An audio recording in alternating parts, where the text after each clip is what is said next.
Non, je trouve que c'est génial, cette histoire de fabrication des objets, ce côté aussi que l'objet est fabriqué par l'enfant et comme ça, intégré par l'enfant, qui en fait un raisonnement scientifique autour de l'objet. Dans ma région, il y a eu un recteur très passionnant, qui est un ami de Godemar, qui a créé un collège et un lycée un Freinet à La Ciotat, quoi. Et donc j'y suis allé. Elle m'a dit qu'il va voir ce qu'on a fait. C'est sidérant, quoi. J'arrive dans une classe de 6e où un prof de philo faisait de la philo au 6e. Et qui participait activement. Il montrait Socrate, il disait « Qu'est-ce que vous en pensez, toi, petite fille ?» Il est laid, hein? Oui, elle faisait la petite fille. Tu vas voir comme il est beau dedans. Tu vas voir ce qu'a dit Platon, parce qu'il n'a rien écrit. Comme toi, tu n'écris pas. Et voilà ce qu'a dit Platon sur son histoire, puis il raconte la grotte. Et les enfants interprètent la grotte.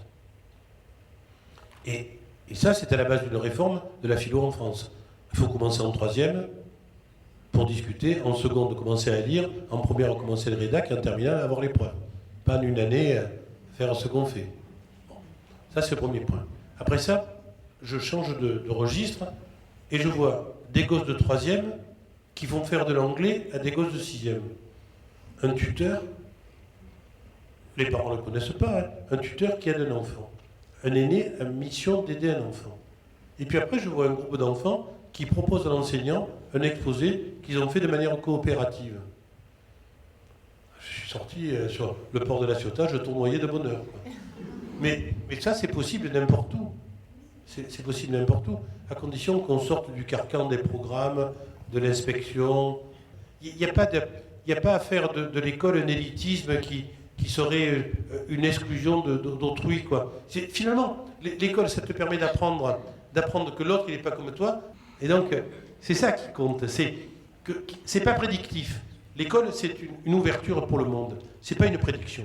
Donc, il faut faire attention aux schémas, aux classifications. Ce purée de bac S, laissez aller vos enfants en L, tu vois. Laissez-les aller en L, vos enfants, par pitié, que Rouen soit majoritaire en L au niveau du lycée, tu vois. Arrêtez-vous avec S, quoi, tu vois. Pour faire psycho, ils font S maintenant. Il faut faire L pour faire psycho. Il ne faut pas faire L. Moi, j'ai un interne qui a fait L. Je ne le quittais plus. Je ne voulais pas faire un pédopsychiatrie. Oui, il m'a dit. Je lui ai dit, reste avec moi. Il a fait L. Il a réussi médecine. Alors on le présente comme un singe savant toujours. Comment tu as fait? Il m'a dit, je ne sais pas, les intégrales, c'était moins dur que la philo. Voilà. Et donc, vous voyez, c'est le classement qui est difficile, l'élitisme, le non-respect de l'autre. Tu dois toujours trouver des éléments de latéralité qui t'enrichissent.